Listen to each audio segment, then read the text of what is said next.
حضرت سیدنا جابر بن عبداللہ رضی اللہ تعالیٰ عنہ روایت کرتے ہیں کہ ہم حضور پاک صلی اللہ علیہ وسلم کی خدمت اقدس میں حاضر تھے کہ ایک سانپ بارگاہ رسالت میں حاضر ہوا اور اپنا منہ سرکار مدینہ صلی اللہ علیہ وسلم کے کان مبارک کے قریب لے جا کر کچھ عرض کی۔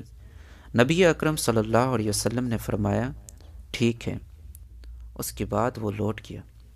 حضرت جابر رضی اللہ تعالیٰ عنہ کہتے ہیں کہ میں نے پیارے آقا صلی اللہ علیہ وسلم سے اس کے بارے میں پوچھا تو فرمایا یہ ایک جن تھا جس نے مجھ سے یہ درخواست کی کہ آپ اپنی امت کو حکم فرمائیے کہ وہ لید اور بسیدہ ہڈیوں سے استنجا نہ کیا کریں، کیونکہ اللہ تعالیٰ نے ان میں ہمارا رزق رکھا ہے۔